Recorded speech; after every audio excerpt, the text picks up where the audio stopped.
was playing out, because obviously he was a very, very stiff opponent. He gave you some tough looks out there. Great defensive wrestling, great striking as well. So, kind of what adjustments did you have to make, and what was your mentality like as the fight was playing out?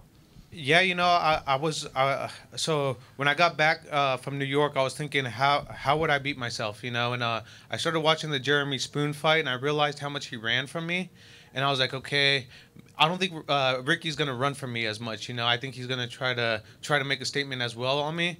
And then when I went in there, he ran a lot. He didn't want to stand and trade. There was a couple times I tried to track him down and bait him in, but he obviously, he showed his mental toughness with Gallagher on staying composed. So his composure was good, and sticking to his game plan was good. So I got a little over anxious and got caught, but it was trying to set baits, and he didn't take them. And so we just had to readjust, slow things down, really try to let him bite on some of the fakes, and if not, just stand and try to trade. Shoot, I was even at the end of the fight, he said, let's trade, and I said, all right, let's do it. And he threw a kick, and I still stood there. I said, are we trading? Are you going to keep running, because I'm down to keep trading. I mean, you've seen it with William Joplin, but, make the adjustments to win first and foremost. Can you give us an idea on the knee? You said you injured. I know it's kind of early. I mean, do you have an idea kind of what you might be facing and how long it might keep you out of action? Meniscus ain't too bad. You could turn around off a meniscus right away. So, I definitely fought 4 times in less than 10 months, and I like to keep that going. But in reality, I need to step back a little bit, maybe like a couple weeks before I get back into training. Let my management go to work on the re-signing with Bellator. But I'm always training. Our team's so professional. TJ was training this week. Aaron Pico will be in this week training as well. So all of us, we're just killers that love to train, love to fight, and our passion shows it.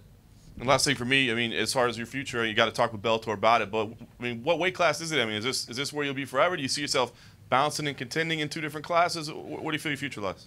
Hell, I'll fight in all 3 weight classes that I can. It doesn't matter to me. The main thing is the experience of martial arts. To show true martial artists. I know a lot of guys been trying to go up and do it, but in reality, I was the first one to do it, man. I've done it on a lower stage.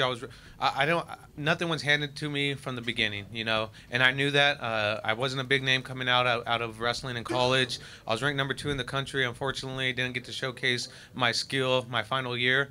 But I knew what I had in me. Joe Stevenson knew what I had in me. We reevaluated my goal set, and I'm competing at every weight class, and I'm getting stronger, and I'm getting technically better in every weight class, and I'm not afraid. I got the best nutrition, strength and conditioning guy out there, Sam Calavita. He's been my second dad. He's known me since I was born, and he knows how to work my body. You see me tonight. Nothing was due to the challenge of a weight cut for me tonight, and it wouldn't have been the difference in TJ's fight either. He just got caught, but I'm here to make noise. I could fight at any weight class. I want to prove that I'm the best martial artist that to step foot in the cage, and I'm gonna do that one day. Juan, congratulations. What is the difference in fighting in all these different weights? Like, are you faster at one and stronger at the other? And do you fight a little bit differently when you go in the different divisions?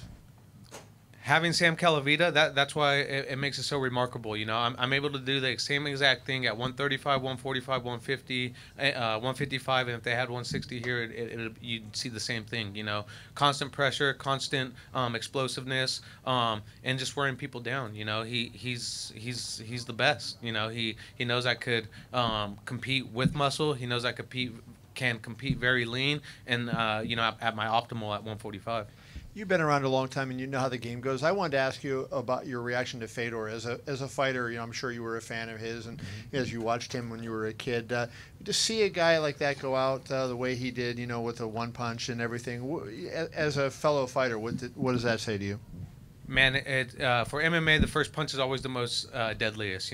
We've seen it in the TJ fight. We've seen it in the Fedor fight.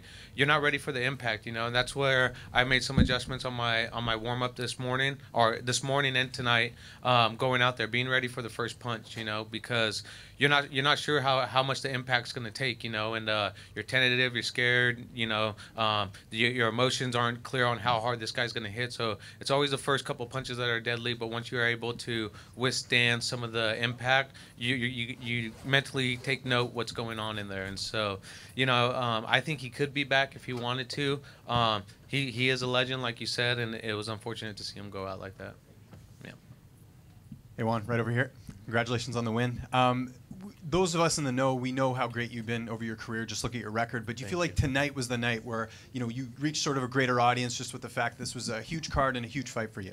Yeah, this was the biggest fight of my life, biggest stage of my life as well. Cub was asking some things on when we got here, what we did, and I said, I kind of chuckled. I said, I don't know, this was the biggest fight I've ever had in my life, at the biggest stage. So we'll find out when we get to the hotel. It's one of those things. But no, yeah, definitely honored for the platform that Bellator has given me to showcase my skill, and I couldn't be any happier. And how much does it mean for your team? You reference them a lot, but that is like an all-star team. You've got Cub Swanson, Joe Daddy Stevenson, TJ Dillashaw in your corner. Like, how much did it mean to represent, the win for them tonight? Yeah, like I was saying in the statement, man, it was a lot of emotion going into this fight, and I know a lot of fighters say I do got the best team for me around me that elevate just every part of my character around me, and I'm honored to have that. And it's showcasing. I'm around. My manager fought. My coaches fought. My training partners fight. I mean, these guys. I take their information that they give me, and I take it to a literal sense and add it into my career, and that's why I've been so successful thus far. Thank you, guys.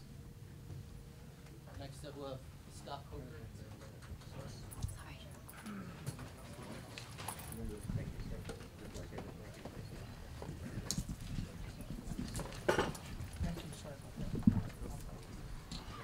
I'll just sit here.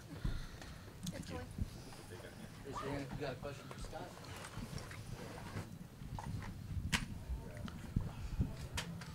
Scott, there's a great night for fights tonight. There's such a volume of fights these days with DAZN and UFC doing their thing. How does the fact that there's so much, such a flood of MMA fights and content out there, how does that influence your ability to, you've been matchmaking a long time, put together cards, keep them exciting when there's just so much out there these days? I mean, when we put a fight card together, we really like to put a fight card together that is unique and is a little bit different, and something that the fans all want to see. And if you see some of the fights, we have the young guys up and coming, like the Pico Corrales fight. That was a contender, not a contender match, but I mean, like somebody that's still has a big career ahead of him. And then we did the Legends fight with Fedor. Fedor not so much. He still has a big, career ahead of him. But we like to put in brand names against other brand names and see what happens. So that's what you saw tonight. Something for everybody. With that in mind, how important and how satisfied are you with the future star building? Guys like Pico who are having sort of ups and downs so far this young in their career. Are you satisfied with where it is, and what do you think you need to do to get it to a point where you're satisfied with it? You have to understand from a promoter standpoint, really, our job is to facilitate the fights and put the fights together and give these kids an opportunity to grow and to get to where they want to go. And, listen, this is MMA. Nobody is undefeated in MMA for a long period of time. That's just how it is. One punch, one kick, one submission, it changes the whole landscape. So, to me, Pico, he almost won the fight, and then he got stopped. So that's just the nature of the beast, and I think that he'll go back to the drawing board. He'll get his learning pad out and put all that energy he put into this fight and all the strategy and the outcome and put it into his bank. And it'll help him grow into the future and become a better fighter. That's my belief. I mean, these fighters are, like especially a guy like Pico or Krause. They have years ahead of them, and like I said in MMA, it's not no one's undefeated. Was he not? Do you not think he was very reckless in the fact that he had him approached? We know he's a decent wrestler, and that this is the kind of the innocence of youth, if you like, and it's unfolding in front of us, and that that he's shown himself up there in some ways. Scott. That's something you'll have to ask him, and only he knows what he was thinking at that time. And but in fairness, I mean, it looked like one punch and it was going to be over because he's a hard hitter. He's a guy that could stop you with one punch. So, he probably thought he was teeing it up, and then he got caught, and then that's why this sport is so dynamic and so explosive, and that's why we love it. Does Corrales put himself in? Does Corrales put himself in the Yeah, absolutely. I mean, this is a great win for him, and he's changed camps. He's living in Arizona, training now, and has a and Benson Henderson's there training with him. So he's got a great group of guys around him now, and I think that he's just going to get better and better. Scott, Ryan Bader, I don't know if he was even hit this entire tournament. He kind of ran through the field. Right. Where would you put a guy like that on the pound-for-pound list, so to speak? Man, I don't know how you could, I mean, he's got to be right up there in the top 2 or 3, in my opinion. The guy is dangerous, and I'm not sure if I'm just imagining, but it seems like he's becoming a better and better striker. Because, the go-to move was always, go for the takedown, go for the shoot, try to punch, go for the shoot, ground and pound. But, now, like the King Mo stoppage and this stoppage, I mean, I think he was setting up what he hit him with, and he caught him, and then that was it. These guys are big, strong men, one punch, and, it's over. He has the 2 titles now, and we've seen, I guess, recently that you become double champ and you don't defend one of those titles. What is next for Bader? Do you see him defending both of them? What do you, I mean, I'm sure eventually he's got to go back to 205 and defend the title there, right? Yeah, you know what? That's going to be up to Ryan, because as long as we don't have, the light heavyweight being jammed up, let's, for instance, if Gegard eventually, because he told me he wants to move up, and Loida might want to move up at some point, and fight Bader, at 205. As long as those fights aren't, right down the road for him, we're going to give him a little bit of leeway to say, hey, if you want to defend the heavyweight, then you could do it, and then, he could go back and forth. But I think that eventually, there will be a bottleneck at some point, and then we'll just all make a business decision. And the Minikov Congo winner gets the next heavyweight title shot. Is that correct? That's correct. Okay. And Ryan told me the other day that he has 1 fight left on his contract. I imagine you guys will go into. Well, I don't know if that's accurate. Yeah, I don't think that's accurate. Champions There's clause. champion clauses. Okay. It's I think that we have quite a bit more time with multiple fights. So you should get with Dave Martin and talk to him about that. But believe me, we've read that contract. Thanks. Kevin, nice to see you. Good evening, Scott. You're friends with Fedor. He's in knockout. Yes. Are you disappointed? I'll tell you, my job is to put the best fighters in there that we can, and I think that we did that tonight. And you never want to see a friend get hurt. But it was 1 shot, and when I saw him leave, he seemed to be okay. So at least he's not hurt seriously. And, I hope that he's fine. But, yeah, it is, it's never easy to see your friends, get hit and get knocked out and get hurt. Do you think, will he fight again? That's really up to him. That's really up to Fedor.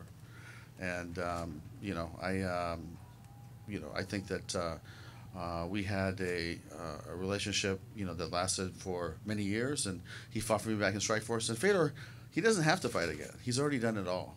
To me, he's the greatest heavyweight of all time. He had such a great run. But really, it's really going to be up to him when he decides to finally, put it to rest. And the last question. His contract is off now. Mm-hmm. That's correct.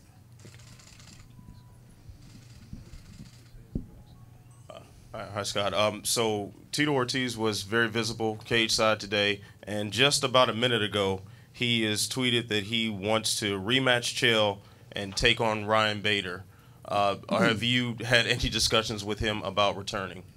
No, we have not had that conversation. George's manager has reached out, and I just said, let's talk, after this fight's over.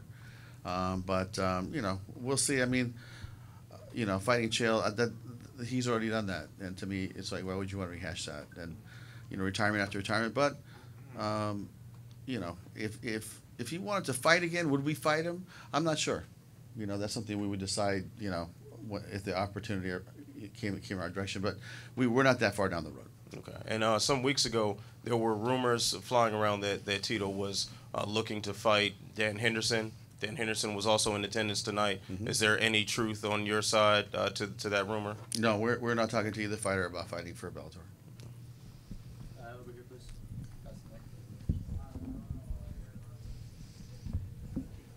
Scott, I just wanted to ask you, when you think of Fedor's career, what sticks out most about what he's done? Is there any particular fight or any particular thing about him that sticks out in your mind? Kevin, he had that one run where he was undefeated for 10 years. And in that 10 years, unlike today, because leagues are, you know, whether it's boxing or mixed martial arts, combat sports in general, sometimes the best guys don't fight the best guys all the time, right? Because of politics or networks or whatever it is. So he fought everybody. You know, Fedor didn't duck anybody. Read his list of accomplishments of who he's fought. It's the who's who of mixed martial arts. Josh Gross knows that. He already has it memorized, I'm sure. Yeah, okay. But, you know, it's, to me, he's, you know, the GOAT, and that's it. And I think that, you know, it goes back to he is a guy that fought everybody that he was presented with. And I think sometimes people think of, you know, he had that impassive look in his face and, you know, he would get spiked on his head and he never seemed to get flustered. What kind of impact do you think that had in the cage? Like a guy that he just seemed so cool under heavy fire, under duress, never let himself get, you know, up. Do you think that had an impact and helped him win fights and maybe build the mythology that surrounds him? I mean, you know, the first time I saw him fight, he looks like the character in the James Bond movie that, you know, was ruthless and is out there, you know, doing his thing, you know, the Russian spy. But he had a very stoic look about him, and he was out there knocking people out. And, you know, that's what he did for a very long time. You know, for me to promote him in Strikeforce, to promote him here, it's an honor. You know, I consider him a friend. And he's a legend in the sport. And this guy is recognizable worldwide. You want to go hang out with him in Japan, you're going to get mobbed. You hang out with him in LA, you're going to get mobbed. He still has that X factor that some fighters never get to. So he's a very special athlete. Scott, from a business standpoint, how would you assess the Grand Prix and what kind of a success it was for the company? Yeah, it was a very good piece of business for Bellator and for Paramount. And it was, I think we started on Spike, actually, right? So it's a very good piece of business. It's a piece of business that was good internationally for us because all these fights are distributed all around the world. You know, we have distribution deals in 160 countries around the world. And, you know, for sponsorship, activation, sponsors, you know, the people loved it because we didn't just have a tournament. We had a tournament with 8 of, you know, some of the biggest brand names in mixed martial arts. And, you know, Ryan Bader chose to be the king. And he's gonna defend that belt, and we'll go forward from there. And it actually worked out for you guys because there was supposed to be the UFC show today in Los Angeles as well. Mm-hmm. How do you envision coming to the LA market soon again? And if so, when would that be? Yeah, you know, we traditionally come here on this weekend every year, right? And you know, coming to LA once a year, I think has worked. We promote 30 shows. We're going to promote 32 shows this year all over the world. We're launching a European series February 9th in Newcastle. So we're going to be very busy, but we do have fights that I just think make a lot of sense here. When I think of Lyoto Machida fighting, I think of LA, someplace in LA. When I think of, you know, Hager Mousasi fighting, I think of Los Angeles. So a lot of great fighters here. Pico's still here. AJ McKee's from here. There's a great, you know, talent bed here in Los Angeles for Bellator, and we're going to continue promoting in the Los Angeles area once a year for sure, maybe twice a year. One or two more guys. Hey, Scott. In leading up to the fight, I think during media day, Fedor said this through his interpreter, of course. He said, "This, being fighting, is not a passion. This is a necessity. The necessity to come and to stand for the owner of your country." What do you make of that statement? What do you think he meant by that? You know, I can only speculate, but I can tell you this. When I called him to come fight in this tournament or start fighting for Bellator, he said to me, "I have to go speak to Vladimir Putin." And I said, "Really?" He said, "Yeah, because I'm running his mixed martial arts program for the country." And I said, "Okay, well, let me know how that goes."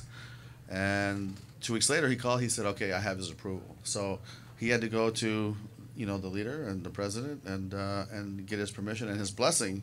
And I'm telling you right now, if he would have said no, Fedor would not be fighting.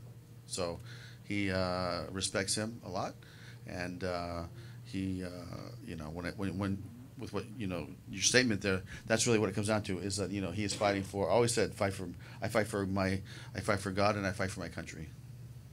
do you think he's also fighting because Putin is telling him to, or? No. I don't think that's the case. I think that he was just asking for permission because he was running his mixed martial arts amateur program for the country. So he was a full-time employee for the government, is my understanding. Is that correct? Kind of. We'll have to I get back don't to you on know. that one. Yeah. Yeah, he was running the sports ministry for MMA. That's what my understanding was.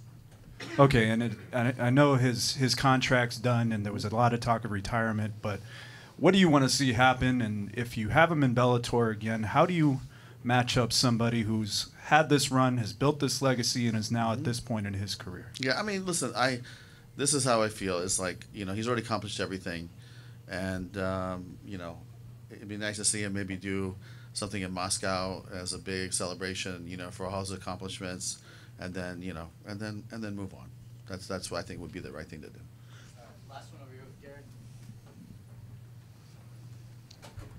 Thanks, Danny. Scott, the tournament obviously has taken 12 months. You've had 7 events. I think it's 7 events, 7 fights. It's been very successful. You haven't had injuries. You've got the welterweight tournament that has enabled you to earn over $100 million US from DAZN over 3 years. Do you think tournaments are the way forward? And do you intend to do tournaments in any other divisions? Yeah, I mean, I like the tournament format, but I think the tournament should be done when you have 8 fighters that have a meaning, have a purpose, and to me, the welterweight division. I mean, come on, we have some of the best welterweights in the world, and I don't think you could deny that. And so, to me, it made a lot of sense to have a tournament, and DAZN wanted a tournament, and so it was a great piece of business for Paramount, so we did it. As far as having it in other weight classes, when I look at our featherweight division, it's something that's very attractive. But we'll see. Let's get through the welterweight tournament first. Thank you, guys. Thanks, Coker. All right, next up we'll have Jake Hager.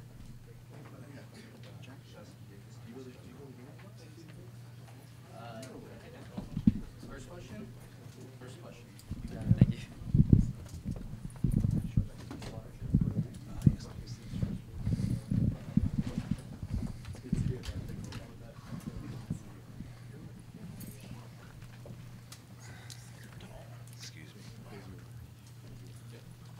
Hey Jake, congratulations on the big win and a great debut here in Bellator. It was a strong finish and you just looked like you had swagger in your steps. So what can you tell us about your future plans? You said you're going to be here for at least a decade. That's what your plans were. But last time I saw you competing, you were holding your belts in a wrestling promotion. You're the current Lucha Underground champion. You've been popping up at wrestling events all over the country. What's your plan? To continue MMA solely or to still be dipping your toes in the wrestling arena? Oh man, well first thank you to Bellator. This was an amazing opportunity that they gave me to showcase something that I believed in myself.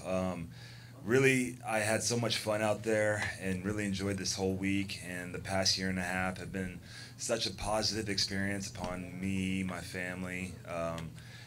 I want to make this my main focus. I'd like to fight again very soon, and I know I got a lot of work to do, so I'm, after tonight, I'm very, very eager to get back in with my coaches and my team and get back to work. Jake, congratulations on the win. The second you got that takedown, did the confidence level just shoot up like, hey, I got him, we're going to finish this? I felt like I had a big smile on my face, yes. Okay. And, you mentioned that you want to get back in there. Like, how soon? I know the win is fresh, and, obviously a lot went into this camp, but is there sort of an ideal time you'd like to fight? Like, No, that's above my pay grade. I just, try to do what I'm told most of the time, and when the time is right, we'll do it. But And leading up to the fight, did you have a lot of pro wrestling fan support heading into this? Like, did you really feel it? Because this was a big deal for yourself because there hasn't been too many successful pro wrestlers transitioning to mixed martial arts. I felt, one of the reasons why I wanted to cross over and do it with Bellator is because I knew we could make a big splash. But I think the response this week has been way more than I ever expected. I had so many wrestling fans, so many of my friends that I worked with over the last 12 years there reach out to me, and it was really, really humbling, and at the same time exciting because this is very cool.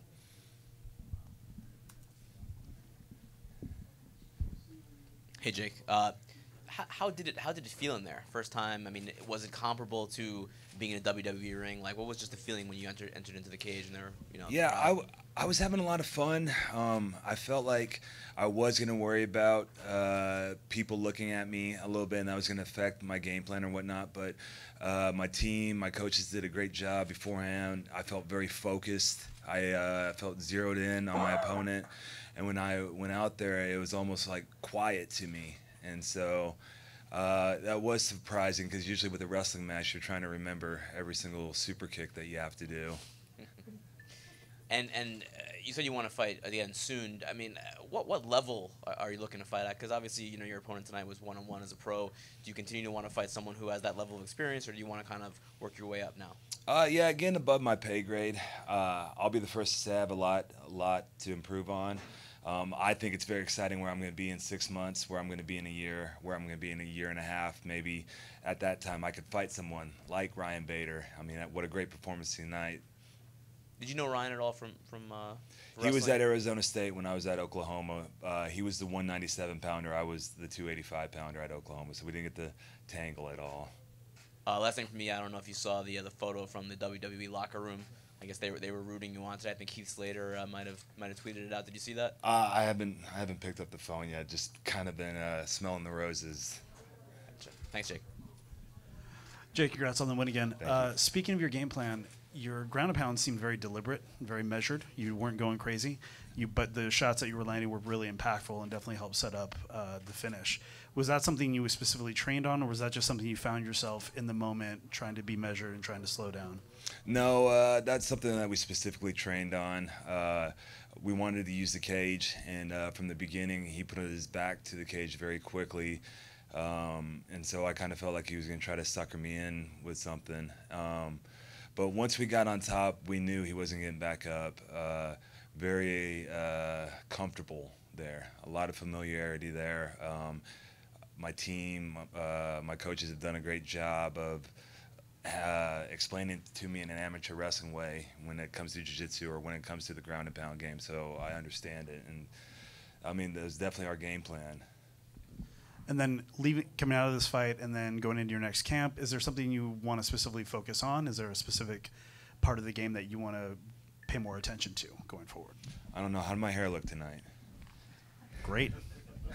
Like I said, this last camp, this last year and a half, we focused specifically on a lot of striking, a lot of kickboxing, because I was very raw at it and we needed to work there. I think in this next camp I'd like to go with some more high-level wrestlers and focus on the girl that got me to the dance. Thank you. Yeah, thank you.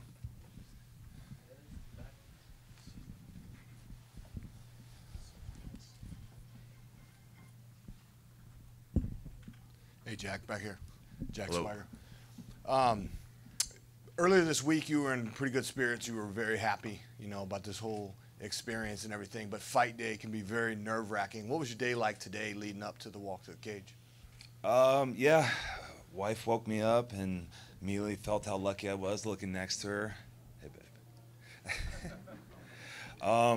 I was really calm today. I felt like I related it a lot to this whole week. I related it a lot to a WrestleMania week. Very big match. This was definitely the biggest fight of my life, and so I relied on that experience a lot for today. But certain things throughout the day, we really focused on my nutrition. I had a nice cold glass of oatmeal right before we got on the shuttle, and then I really feel like that helped me with the warm-up and getting that first win going. So calm, relaxed. I slept a little bit and then had some cold oatmeal. You didn't seem to get touched in there at all. Did you get touched with anything that hurt whatsoever? I felt like he was doing a good job from the bottom, getting some shots in on there, and his hands did feel heavy at that time. It happened very quickly for the takedown. He may have got my nose once in there, and then I was in on the double leg, and I slipped off a little bit, but then the ankle pick was there, so we went back there. One or two more right here. Jack, so obviously you also had a very great walkout. You had R-Truth and everything performing for you. Can you talk about what it was like to have that experience, which not a lot of fighters get in their debut? yeah, Ron Killings, R-Truth, what an amazing performer. His music career is just like, it's so fun to watch. It's very cool to have one of your best friends out there on your first fight on this huge platform that Bellator provided in Los Angeles. I mean, that's like a storybook moment that just happened. Very excited. I told him that I wasn't going to listen to him because I might tear up, and I was like, I got to be, game faced then. So very special to me, definitely. You were obviously very enthusiastic all week, and now you get to fight night. Obviously, the adrenaline is up. Were you able to enjoy the experience? Was it everything you wanted it to be, or were you just too stressed about the performance? No, I enjoyed it very much. When we got to the building, we got here about 4:30. Everything happened very fast. Before I knew it, it was 6 o'clock and we were going live. And so the warm-up went well, even though everything felt fast, but I was really enjoying myself. It felt very familiar back to when I would compete in college. The NCAA tournament is on a very big stage. So not that it compares to this one, but it helped me be ready. And like I said earlier, I was zoned in on my opponent. I didn't really see the crowd, and it was just, and I think that's why it was making me smile, is because I was like, oh, okay, I wasn't distracted. Last one right here. Yep. Hey, Jack. You referenced Perry, Oklahoma. Is Danny Hodge still the toughest guy from Perry, Oklahoma, or are you trying to take that mantle there? You're trying to get me in a lot of trouble in Perry, Oklahoma. Danny Hodge is still the toughest guy from Perry, Oklahoma. I might be second with better hair. No. That's something that's very special to me. That's why I wanted to mention it. I know everyone in Los Angeles was like, are you from Perry? Who's from Perry? But the 4,000 people that were there, I'm pretty sure they were all watching it tonight. So I just wanted to send them a special message. Got to remember where you come from. How important is Danny Hodge to you? For people who don't know who he is, what does he mean to you? He's always someone I looked up to. I was fortunate enough to have him grow up. I grew up with him down the street, and so you can't really measure it. That whole town, though, it just breeds wrestling. Everybody helps support it, and it's really a special place. It is considered the wrestling capital of the world, with more state championships in any school across the nation, any sport. Yeah, I said it. That's all. Sorry. Thanks, Jack. All right, thank you guys. The people.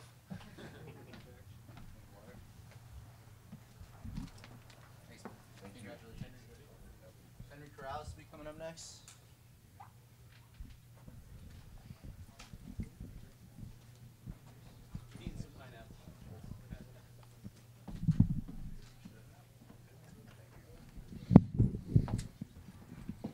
How you doing, Henry? Good. How are you? First question for Henry. What's up, guys? Hey, Henry, right over here. Oh, James, what's up, dude? How's it going? Good. Congratulations. Biggest win of your career. He hit you, and you were able to come back and finish him. How much do you feel like your experience played into this? Because you've been in a lot of tough situations that maybe Aaron hadn't. Do you feel like that helped you get the win tonight? Yeah, dude, this fight, I was just telling somebody backstage, it kind of closely resembled my actual real life. I put myself in some shitty situations and had to fight my way out of it. And that's exactly what he did. He dumped me, put me on my ass a little bit. I didn't see it, dude. He's super quick. Just dropped me, a little flash hit. But I felt good, I got up and threw a couple shots, circled out, recomposed myself, and got back after it, dude. I was fucking a little pissed. And you gave a big shout out to the MMA lab. I know how much that's helped. Like, have you looked back on the run you've had, because it was you had a rough start, just really tough opponents, and now you've been undefeated since that losing streak. Have you had time to process all that tonight after the knockout? Oh yeah, for sure, dude. I've been processing it since I joined the team out there, dude. And it changed my life. Moving out there with Benson Henderson and all those guys, and it's just a high quality place, bunch of good dudes. There's no, I would never try to excuse those losses, dude, but there was reasons behind them. And, I got my shit together now. and I've been going on a run, and I'm ready to get after it. You made a strong case for a title shot, although we're seeing on Twitter right now Patricio Pitbull, Michael Chandler going back and forth. Are you worried at all about that? Are you going to talk to Scott tonight and be like, look, what more do I need to do? No, I don't care. Yeah, I'm not sure if these guys really give a fuck about what I think. So, I know they know what I want. They know what I want, and yeah. Henry, congratulations, man. The finishing sequence, can you take us through that a little bit? It looks like he was going maybe for body shots with his left, and you came like over the top with the right. Do you remember what that finishing sequence was? Dude, he was digging. He was cracking that body. He was winding up with it, and he was digging, dude. A couple of them landed pretty good, and I ate him. But, I knew when that left hand's down, what's open? And I was like, let's fucking go, body head. Let's do this. And, it was kind of a cool thing. I lost my cool in there, dude. It was a good thing there's a ref in there because I was fucking just on killer mode, dude. I was ready to just... From the jump or something that happened in the fight that made you that way? Yeah, getting dropped, getting dropped and just put a... It just got me going, dude. I was ready to die in there, dude. Can you pinpoint what exactly it is that has changed in you since you've been at the lab for the last 5 fights? Turning 30, getting older, and when I first started fighting, I came to martial arts from the dark arts. You know what I mean? Not like too crazy, but I was just undisciplined, dude. I chased novelty, dude. All I want to do is have fun with my friends and just be. I had no direction, and since I started training, like, I'm still new to the sport, 9 years ago.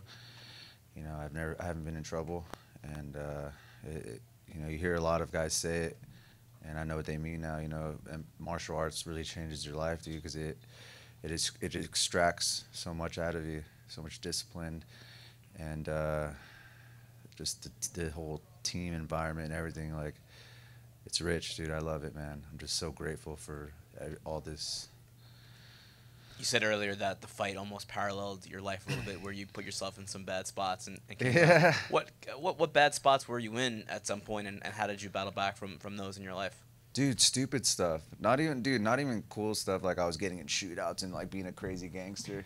Dude, I'll tell you one. When I was a teenager, I was walking down the street with the skateboard, and some like cholos, some gangster dudes. The sun was in my eyes, dude, and I was like squinting. They're like, what the fuck are you looking at? I must have had like an ugly face on. And I was like, oh, the sun's in my eyes. But then as soon as I said that, I felt like such a bitch for saying that. I was like, oh, you know what? Fuck you. I was like, what's up? And I ended up getting stabbed, But I had a skateboard, so I defended myself really well. And I'll leave it there because I don't want to incriminate myself. So skateboards beat knives is what you're... Hey, it did that day. I mean, was it a bad injury? I mean, nah, just a little nick, dude. Not a big deal. All right. Yeah.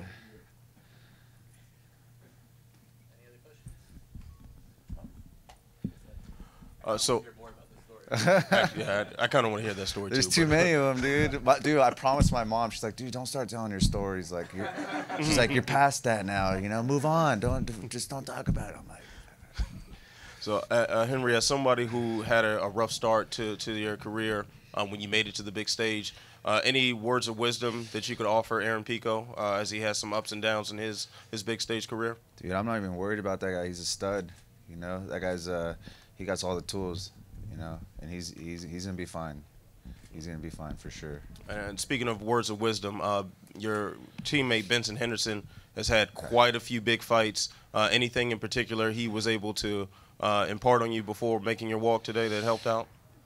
Just the brotherhood of just, you just turn around and he's standing right there, dude, and he got your back. That means everything, Somebody who's just there for you and leading by example, not somebody who's always just like chirping in your ear and telling you what to do, try to be a dictator.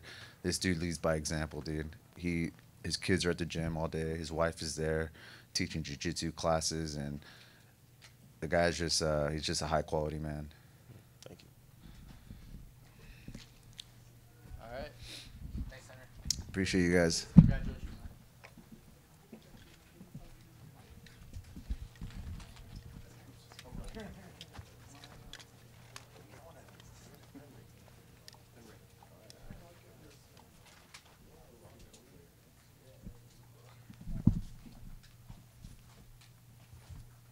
love Ryan Bader.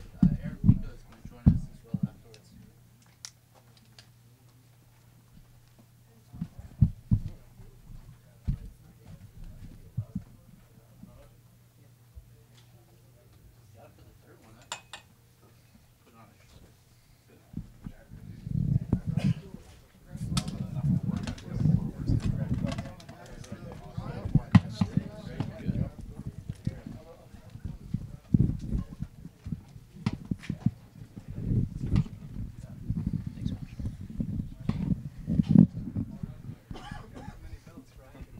Hey, I'll take it.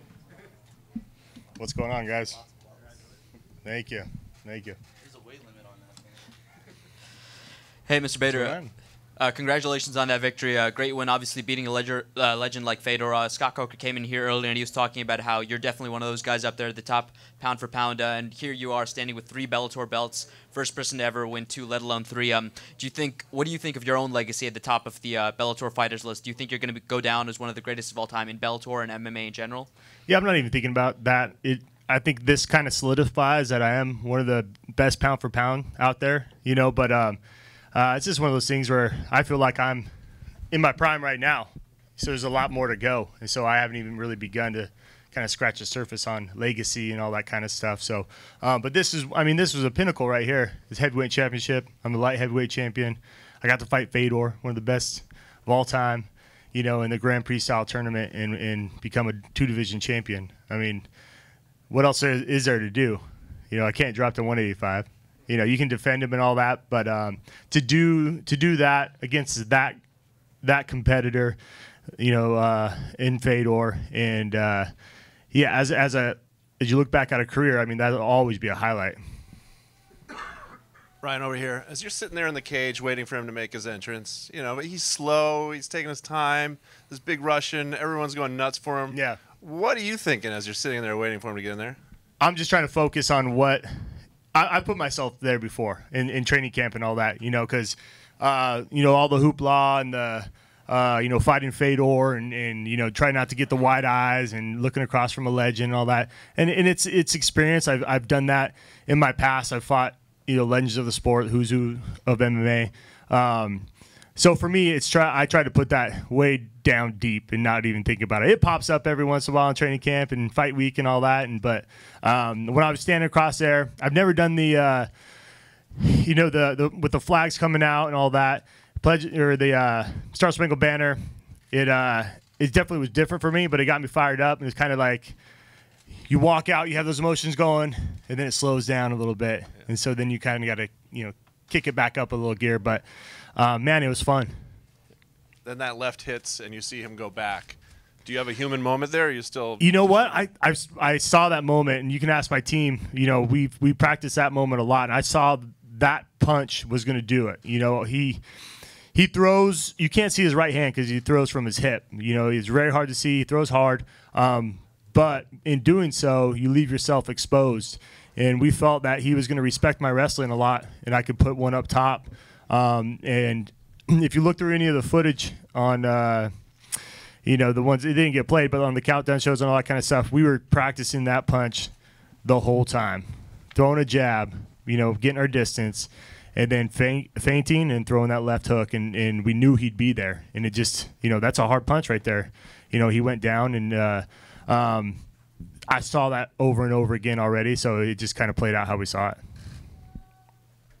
Ryan, to your left, congratulations on the win. Beating Fedor, now that you've done it, what is that like? You were in the ring with Tito Ortiz and John Jones and a lot of great fighters, and you referenced that before. Yeah. Did this guy mean anything more because you watched him before or because of his mystique? Yeah, like I was telling him, I kept that down inside. This definitely, if I had the opportunity to fight any fighter, if you asked me, when I started fighting, it would be Fedor, and that aura and mystique about him, and look what he's done in this tournament. He goes out there and finishes 2 tough guys in the first round, and props to him. He comes out here, he does a heavyweight tournament with a bunch of killers and makes it to the finals, So I'm very honored to be part of his story and now have him be part of my story. what happened tonight, you take nothing away from Fedor. You know, he's put in that work, you know, and he's cemented his legacy. You know, so for me, I try to keep my head down, and you know, it's time to cement mine. You threw that left hook from a good distance away. Sometimes, you know, left hooks are, you know, like you think of Joe Frazier on that inside like that. Did you think you had the power on it from that distance to be able to do what you did? Oh yeah, you know, in the back there too. You know, it was kind of funny. My coach has a little kind of hurt elbow, so you know, we weren't throwing hooks to, you know, holding a pad out here and throwing a hook. You know, he was holding the pad at his head, you know, and he was circling away and holding it up here. So I was getting my distance the whole time on that. You know, in the back, that's, I mean, 50% of the punches thrown in the back there, warming up, was that punch. You know, we were setting it up distance and all that, and then kind of circling him into that, feinting, kind of get his hands down, which they're already down. But then we're trying to get him more or less to run into that punch too. And then, you know, as great a punch as that left hand was, you hit him with the right from hell. I mean, that really. Do you think the right hand was a bigger punch than the left? Because, you know, it seemed like maybe he was starting to get up and you cracked him with that right, and that was the end. Man, he's just too tough for his own good. You know, that punch was hard. The left hook was hard. And then I waited for a second, you know, because I didn't want to follow up. But the ref didn't jump in and stop it, so I followed it up with that hard right hand. You know, and I have a pretty hard right hand from that short little distance. And so I cracked him with that one, and it was kind of like, all right, that's enough, you know. And last question for you. Can you evaluate yourself, compare yourself, light heavyweight to heavyweight? Do you think you're better at heavyweight because you don't have the weight cut and that you're able to, you know, kind of combine all your talents? Yeah, I don't know. You know, I have to go back and, you know, I haven't cut weight the last couple fights. You know, it's been nice. It takes an added stress out. And, yeah, I think coming in at your natural weight without sucking any water out, you know, I was sucking 15, 20 pounds of water out of my body and then trying to put it back on. It's got to do something to you, you know. But at the same time, it's also experience. Even though I have a lot of fights, it's still experience at the big stage and these main events. I get more comfortable every time I walk out of there. So I feel like I'm good at both, but, you know, it's definitely easier and a lot more fun fighting a heavyweight. Ryan, congratulations on the performance. Thank you. Were you surprised how quick it ended? I was kind of what I was talking about over here. I saw that happening. I just didn't know when. I thought the longer the fight went, the more in favor it was for me. You know, and we planned on kind of getting into that firefight like you did with Chael at the first round, because even though it would suck, I feel like it would benefit me in the long run. You know, and I did feel like I was gonna connect on him with that punch, or, you know, a right hand, timing his right hand and throwing my own. I felt like I could go punch for punch with him and put him down. But no, you never think it's gonna go that quick. You know, that was twice in this tournament that's happened. You know, 15 seconds. I think this one's like 35 seconds. It's always nice. You don't have to go 5 rounds, get a knockout, get to walk out of there, not break a sweat. You know, so it's always, you know, be healthy too. You know, the tournament's over, but like the first round with King Mo, when I got to get out of there healthy and just move on, it was nice. And you've had a great stretch here with the tournament and obviously your last 12 fights as well. What's been the biggest difference with what you've been doing in this stretch compared to your previous? Yeah, I mean, in my past, I've always had the physical abilities. You know, they were always there, but sometimes the mental side of it. You know, I was younger coming in as a wrestler, didn't know what the hell I was doing on my feet. I literally didn't know what I was doing on my feet until I was fighting Rashad, you know, and I got a jab. I was like, oh, it's so much nicer being able to not freak out, you know. And so the people around me, you know, the coaches and people I have around me right now, we're just in a good groove. We mesh really well, and it's fun for me. I made a promise after my last loss to go out there and have fun, not worry about, you know, the result of everything and hype it up and whatnot. And ever since then, it's been a great run. Hey, Ryan, over here. Last time you won, or when you won the light heavyweight title, it was a close fight with Phil Davis, but this was a definitive win. Do you feel like this is the type of victory that's going to get you your due, you know, as far as just you know, what you were able to do in the cage, and you know, just getting respect from people in general, being one of the best? Man, that Phil Davis fight was awesome. What are you talking about? It was. It was a close fight. No, it wasn't. Yeah. I'm joking. Yeah. I hope we never have to fight again. But yeah, we just Phil's a weird weird style and all that, and we just did not match up. And yeah, so when I won the belt, you know, it was kind of like split decision. You know, it wasn't exciting at all, and it was just kind of a lackluster kind of. But yeah, I won the belt, so it was fun. But to cap this off, to cap winning the heavyweight title, but cap off a tournament, and then let alone it be Fedor and knocking Fedor out in 30 seconds to win the heavyweight championship, be a 2-division champion. I mean, like I was saying, it doesn't get any better than that. You know, that's a pinnacle right there. So, yeah, this one definitely was a lot sweeter. You got a couple belts up there now. You never had a title shot in the UFC. Does that make this a little bit sweeter just to say, like, hey, you know, maybe you guys could have made more of an effort to keep me around? Yeah, I mean, I'm so far past that right now. Yeah. You know, I always said, you know, give me the opportunity, you know, and I'll prove to you that, you know, I'm one of the best guys out there. And came over here to Bellator, and they gave me that opportunity, first fight, and won the title in Madison Square Garden, defended it. They asked if I wanted to do a heavyweight Grand Prix. I said yes before we knew any of the opponents, and started to fill out. And I was looking over there like, man, it would sure be cool to fight Fedor in the finals, you know. And that was a year ago, you know, when we walked out here in the forum, you know, and just kept my head down, got it done, and here we are. I got 3 belts, and it's a good time. Who's your pick in the Kongo and Minakov fight? And if so, how do you think you would match up against the winner? I don't know. I haven't watched too much of Minakov at all, to be honest. I know they fought before, and I don't know how that went because you know I know the result, but I didn't watch the fight. So I've watched Kongo. You know he's on a tear, and so yeah, we'll see what happens with them, and we'll get with Bellator, see where they want me, see if it all meshes, and just kind of go from there. You know, I want to enjoy this moment, not think about. I've had a fight on my mind this whole tournament, this whole year. I knew who I was fighting, so it's nice to take a couple weeks and say, hey, I don't have anybody on the schedule. I don't know a date, nothing. Hey Ryan, congrats right in front. The left that you hit with Fedor, was that the same one that you landed on Mo that knocked him out? Yeah, more or less. This one I had to go out and kind of reach him a little bit because Fedor kind of has that stance where he's kind of straight up, kind of hopping. He's a little back. With Mo, he's always ducking his head to the side with his hands down. So we were setting up a little high kick or a left hook with him. But with Fedor, you know, Fedor waits and tries to time you, and I was trying to time him because I knew he was timing me. You know, and he's trying to throw a right hand, and that's when I kind of, you know, he had to respect my wrestling. So I think him looking at my fight with Matt, he was like, he's going to come out here just try to take me down right away, trying to get me tired. You know, so I wanted to use that to my advantage, give a little feint, and let him run into that left hook. And you know, if you look at kind of the picture, it's almost straightened out like that. So hit him hard, and we practiced that a lot. Did you get punched one time in this tournament? I don't think so. That's unbelievable. Yeah. I mean, you know, Matt might have.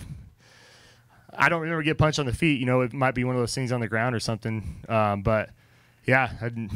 You know, not in the first 2 fights at all. Then with Matt, I mean, if he got me on the bottom or whatever. But, yeah, I mean, looking back, in the fight before that, didn't get hit. You know, then we go to the Phil Davis fight, which is, I think there's like 4 punches total in that. On Twitter, Tito Ortiz said that he wants to come back and fight Chael Sonnen and then fight you again. Would you have any interest in having that fight back, that rematch with Tito? Oh, hell Ortiz? yeah. Yeah. After I won the title, I was bugging him. He was at the bar. We were both there, and I was like, "Hey, you coming back? You coming back?" He's like, "I'm done, man. I'm done." So yeah, I mean that'd be fun. You know, he has to come back and definitely prove himself. And obviously, that's you know a fight I don't dwell on, but a fight I want to get back. You know, all my losses, but it'd be a fun fight. A few years ago, Dan Cormier said he wanted to fight Ryan Bader, the easiest guy in the division. Now you have more belts than DC has. Any message for Dan Cormier? You know, I'm over that, but you know, he's one of those guys. He proves himself over and over again. He's a champ. Yeah, you know, in and out of the cage there, beating monsters. You know, nothing but respect from over here. You know, it'd be fun to do a cross promotion for the champ. But we'll see if that ever happens. Ryan, congrats on the fight. You talked about your strategy offensively, about throwing the lead left hook, especially how Fedor keeps that right hand low. So our whole thing was going to go out there. We didn't want to go out there and take him down right away. I mean, if it presented itself and he got overzealous on the right hand, yeah, we would have done that. But want to go out there, kind of establish it with kind of a jab. I want to kind of paw at him a little bit and see what he was kind of read him basically. And what I was reading out there was he was waiting for that time to throw his jumping right hand. And I could see it in his muscles. He gives a little twitch. He's ready. So I was staying just outside that distance and I kind of threw like a little left to see where I was at. And then I kind of stepped down or feinted and threw that left hook and caught him. You know, I mean, there's only 30 seconds, but that's what I was seeing. I was just trying to read him out there, and that was my whole goal. I was going to stay out of that kind of that firefight, you know, being in there with him at the beginning, but at the same time make him work hard and kind of get his energy levels kind of down and then kind of take over. But I just happened to catch him with that left beforehand. He's kind of known not just as a takedown artist, but as someone who's actually reverses takedowns in the middle of a takedown. He's done that quite a lot. Did that alter your entry or your takedown game or your strategy going in? Yeah, I mean, it was kind of weird with Chael. You know, Chael ducked him and he grabbed his arm. It was pretty impressive, and threw him and hipped him hipped over. That was one of the things where that we were willing to go in there and be in bad positions for that first round and you know, do all that spazzy stuff to get him tired. You know, even if he did wind up on top and he threw, you know, he's very strong in his hips and explosive, and he'll kind of lay there, and you try to advance on a position, he'll explode. You know, and so we were willing to go through that to come out in a second round and be like, all right, I'm fresh, I feel good. I know I could go 5 rounds hard.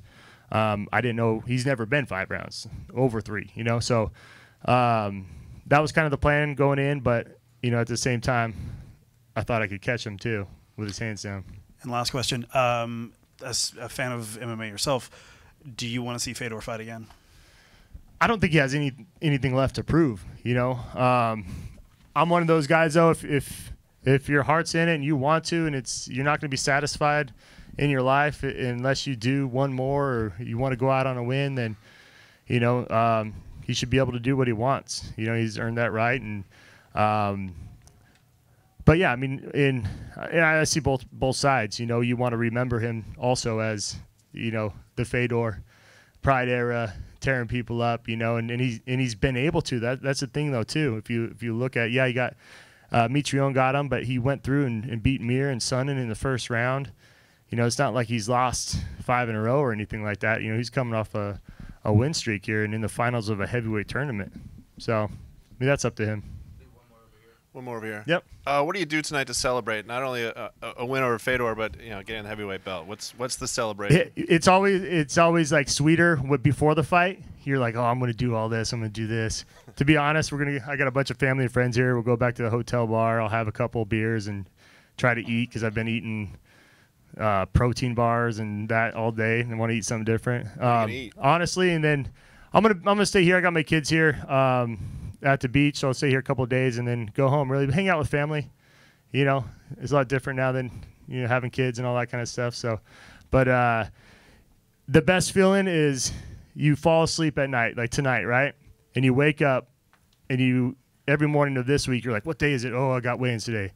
Oh shit, it's fight day, you know. And tomorrow I get to wake up and open my eyes and say, man, I'm a heavyweight champion and the light heavyweight champion, and I just beat Fedor. So that's a good morning right there. Awesome, thanks. We'll end it on that note. Thank you, guys. Yeah.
Good evening. Good evening.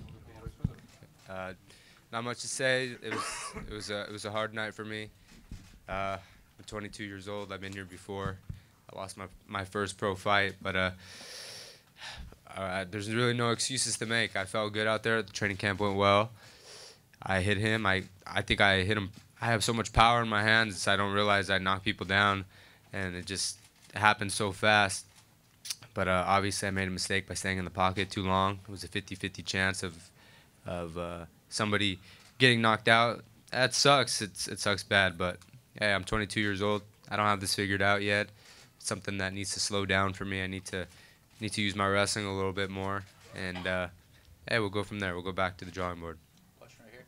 Hey, Aaron. So yeah, obviously your first loss in MMA, and as you analyzed the fight pretty well just there, but do you have any thoughts on what sort of time frame you're looking to get back into it? I know you're going to obviously want to avenge this loss or maybe do something else in the near future. Do you have any time frame for when you think you're going to get back in the cage? No. I don't really have a time frame right now. I'm healthy. I mean, other than just a little bruise, I'm healthy, so I'll get back in the gym, figure out what we need to do, but I'm not going to make any decisions right now. Aaron, obviously you cracked him with that big shot. Did you feel like you were going to be able to put him away, and that's why you stayed in the pocket? Yeah, I thought, that's just me being young. I felt I was just going to hit him again, but that's where Henry's good. That's where we knew that we need to stay out of that position. He likes to be in the clinch and kind of throw those bombs, those uppercuts, but it's a learning process. And but yeah, I thought I was going to knock him out. Now, obviously, we're in LA. We could see that it's a tough night. You didn't have to come out here and talk to us. Can you talk about your decision to come out here and give us your time, which we're thankful for? No, I mean, that's just what you do. I mean, you guys are. It feels good when you win. You guys are always. The media is always here when you win, and you got to show your respect. You know, you can't just be wanting to come out and when everything is good. When shit hits the fan, you know, you got to be a man and like. I always say you got to put your suit on and go face the media. That's just what you do.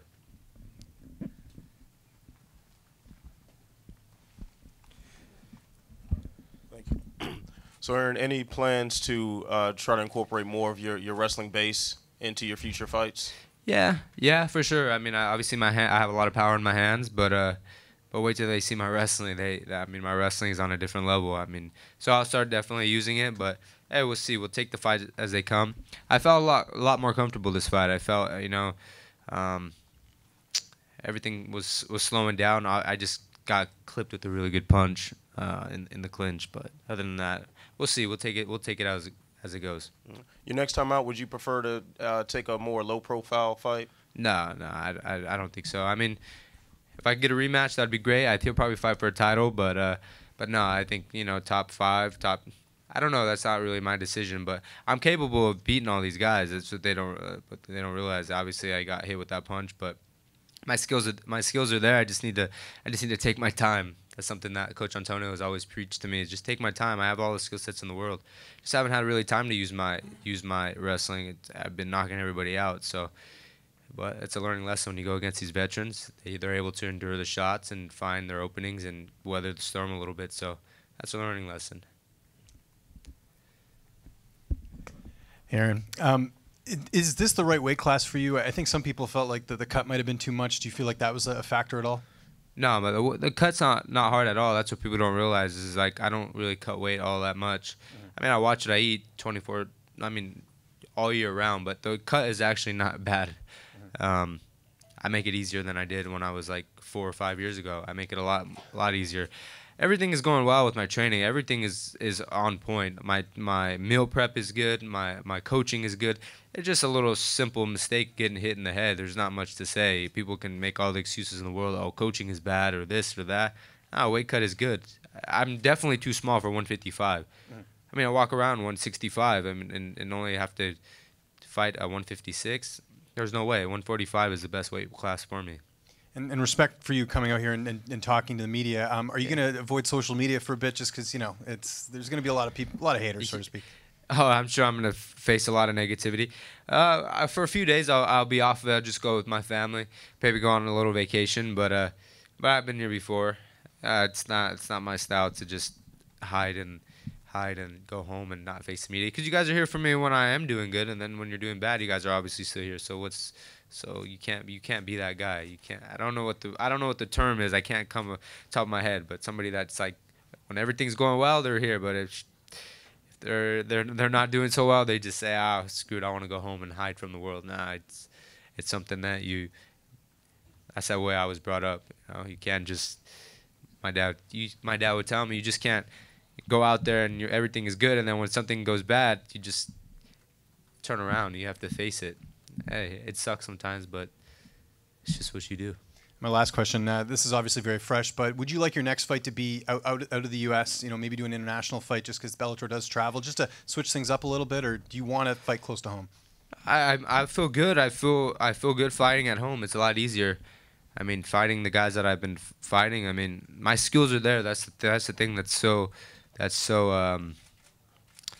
frustrating. I mean, that fight is mine if I just take my time. If I would have just let him get up, I would have hit him again. So I don't know what the future holds, to be honest with you. I can't give you a clear answer. That's not my job. So my job is just to fight. If they say, hey, we want you to go to the UK to fight, okay, let's do it.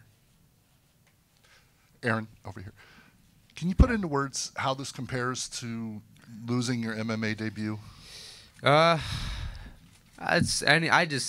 fucking hate to lose. That's just simple. I hate to lose, whether it be my pro debut, whether it be for a world title, whether it be just a regular guy. It just sucks. The feeling. What hurts so much is just there's a lot of stuff that goes into it, So it is what it is. And how you said you might go on vacation. How quickly do you get back into the gym, back into Sam's garage? Oh, at Sam's garage, I'll take a few weeks off from there. That's very very tough. But I'll be back in the gym, hitting the bag. A lot of people don't realize taking too much time off is really bad for the body, especially me. I'm so used to training so much that if I don't train for 2 weeks, my body goes in shock. So it's really bad. So I'll probably just do light runs, hit the bag, hit some mitts, because I genuinely love to hit the mitts and train and hit the bag. So I'll definitely be in the gym, in a week or two, because I don't like my weight to get out of hand or something. And last question, you and Henry were so respectful before the fight. Yeah. What kind of conversation did you guys have after the fight? I don't really remember. Everything just happened so fast. So I just, everything happened fast. But I have a respect for Henry. He comes from the same similar city as me. So there's no bad blood here. I mean, what could I say? He's a good guy. There's nothing bad. It just got me. He got me tonight. Hey, Aaron, thanks for coming out. No worries. I'm trying to figure out the best way to ask this question, honestly, because like you mentioned, you were potentially moments away from winning this fight. So you can't say that this was not a fight that should have been made. Obviously, you were very competitive in it, and you had a chance to win it. But I did see like Eddie Alvarez on social media mentioned something. And he said, when you're 22 years old and you're taking a shot like that, it's just tough to see, because you are still developing. So I guess what I'm asking you is, you mentioned top 5 and that you want to face those challenges, and I can tell that you're a competitive guy. But do you think that there's a possibility that you are doing a disservice by facing a guy who's having his 20th fight tonight? Yeah, we'll see. I will see. But Eddie Alvarez, how many times has he been knocked down every fight? So that guy, I get what he's saying, but I don't know. I wish I could. I can give you a clear answer. Maybe it is. I have to sit down with my family and figure out, do we take lesser opponents? Okay, give me a lesser opponents, because there's gonna be a hefty hospital bill, because I will really fucking hurt somebody bad. That's really not that's for me personally. They always ask, I'll hurt somebody that's won in the same record as me, 4-1. I will literally hurt them. But that's okay. If I need to do that and take, 5 fights and guys that are the same records, give me the same guys. Now give me the guys that are my record. Watch what happens. It's not going to be pretty, but it is what it is. It would just be collecting paychecks. It'll be good. So yeah, you might be right about that. Just get some guys with the same experience as me, but just watch what happens. What are those conversations like between you and your family and your team? Are they like going back and forth, or is everyone like, no, let's go right for the top? Is it? No, it's back and forth. I mean, there's I have my brother who's very calm, cool, and collected. Who's I'm with every day, so he's got a he's very open-minded. He's not about all. It's me. I obviously challenge myself, and I know I'm gonna hear a lot of shit in the internet. People saying I need to do this, need to do that, but I just go back and figure out what I need to do with my family and my coaches. My coaches, Antonio, Freddie Roach, Sam Calavita. So we'll see what we need to do. Like I said, I'm not done. I'll be back and just take some time. Thank you. No worries. Thank you, guys.